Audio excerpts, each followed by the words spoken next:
SEC Media Days begin today in Tampa. We're going to hear from the SEC Commissioner Greg Sankey in our next hour. But right now, we have Sir Paul Finebaum, and Jordan Rogers with us to answer some SEC burning questions. And Paul, the first one is for you. We got Steve Sarkisian and Arch Manning and a lot of expectations in Texas. Is it title or bust in Austin this year? You know the answer, Greeny. It is yes. You don't get to this point with one of the most celebrated players in modern college football history and lay an egg like Texas did last year. Remember, they lost that Ohio State game, and then they dropped a game to Florida a couple weeks later, which really knocked them out of the CFP. They lost to Georgia later on. But they not only have Arch Manning, they have so many amazing players that they picked up in the portal. They have one of the best rosters, if not the best in all of college football, certainly the best in the SEC. They have to get to the title game. But, Jordan, at the end of the day, for most fans at least, it's going to be about Arch. What are you looking for in him and his team this year? Yeah, I think it's consistency. I agree with Paul. This is one time that at SEC Media Days, Paul, we're going to be on a show on ESPN, and we agree on something. Texas has one of the best rosters in the country. Cam Coleman, the receiver from Auburn that's now with Texas, was one of the most impactful transfer portal additions in the country. Him and Ryan Wingo make up one of the best receiver duos in the country for Arch. Now, here's what I need to see from Arch, more consistency. He was one of the most inaccurate quarterbacks in the country on the short game. 0 to 10 yards, he was last in the SEC and 122nd in completion percentage at just 56%. He's the most inaccurate from 0 to 25 yards as well, and all that has to do with footwork and mechanics. You started to see it get a little bit better as the year went on, but he's got to clean his footwork up, which in turn is going to clean up his release point, some of that sidearm lean that you see at times. And if he's more efficient and consistent, the explosiveness is going to be there, and Texas will get to a national championship. Oh, he's the biggest star in the conference right now. The next might be the new coach at LSU. Jordan, I'll start this with you. What does success look like for Lane Kiffin year one in Baton Rouge? Lane has to get to a national championship. Let me tell you this. If he goes to LSU at a school that's giving him more resources and he doesn't get further or as far as his Ole Miss team did with less resources, that's a failure. I mean, this is a roster and a team that is worth $100+ million. That's just to field the team this year. Lane Kiffin's getting paid $13 million. Brian Kelly's getting his buyout of $54 million, and you have a roster that's over $40 million. If you don't get to a national championship, this is a failure for Lane Kiffin, in my opinion. What do you think, Paul? I think ultimately it would be a failure if he doesn't win a national championship. But, Greeny, I don't think he has to do it this year.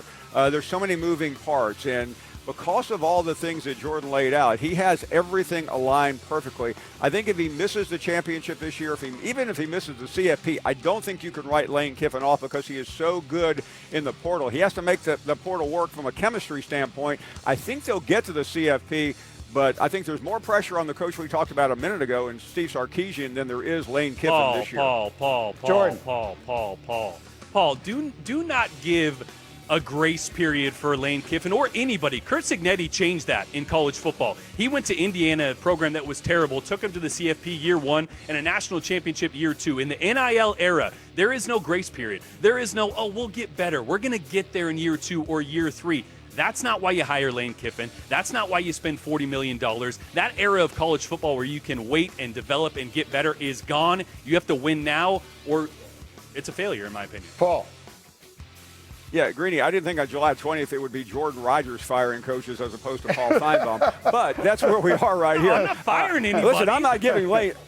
I don't give anyone grace periods, but I just think because everything is aligned, and I'll tell you what's going to happen, Jordan and Greeny, if Lane Kiffin doesn't make it there. They won't blame Lane Kiffin. They will continue blaming Brian Kelly for leaving a disaster for him. He really didn't, but that's not the point. I still think Kiffin survives this year well without going to the championship. Now, let me get one more thing in here while I have you, and that is we can point out again that each of the last three national champions in college football play in the Big Ten Conference. It was Michigan, and then it was Ohio State, and last year it was Indiana. So, Paul Finebaum, does the SEC go into this season with something to prove? Absolutely. The league has not been in this position in forever, and I think the pressure is intense. And everybody's arguing who has the best conference in college football. You can't claim you have the best conference if you haven't made the championship game for the last 3 years. So I think the Big Ten right now has the best conference. The commissioner very well will come out here in an hour and say this is the deepest conference. It probably is. But they don't give trophies for the deepest conference. They give the trophy to the champion, and the SEC has been nowhere to be found since 22. Jordan. Yeah, I do think there's 5 teams that legitimately can make a run at a national championship this year. That's Texas, Georgia, Oklahoma, LSU, and Ole Miss. I think those 5 rosters have an ability to make a deep run, and that's more than any other conference. Now, is the Big Ten maybe a little more top-heavy at the top? Yeah, but SEC is still the deepest conference. But to Paul's point and everybody's point, they have to prove it this year. The talking's over. We have the deepest, still the most talented. You got to go prove in the playoffs, and we haven't done that. The SEC hasn't done that with success the last few years. As Paul said, we'll hear from the commissioner coming up, and you will hear that coming in our next hour here on Get Up. Outstanding, fellas. Another football season means another year of high expectations in Dallas, both inside and outside. Cowboys reloading on defense. They're hoping to have the same high-powered offense as last year. Here's Dak Prescott. Some thoughts on the Cowboys' Super Bowl or bust mentality. That's the one thing I truly love about the Cowboys organization and the fan base is it's that or nothing. If that's not how you're wired, if that's not how you think, whether you're a fan, whether you're a player, whether you're a coach, then I think you're in the wrong business. And honestly, I don't want you on my team. So I love those expectations, and yeah, it'll always be there. Are they more realistic this year? Absolutely. Okay, so Kyle, is Super Bowl realistic? Is that a realistic expectation for the Cowboys? We're all parents here. Right. Okay. My son recently has become enchanted with space travel, SpaceX and Elon and Bezos and all that.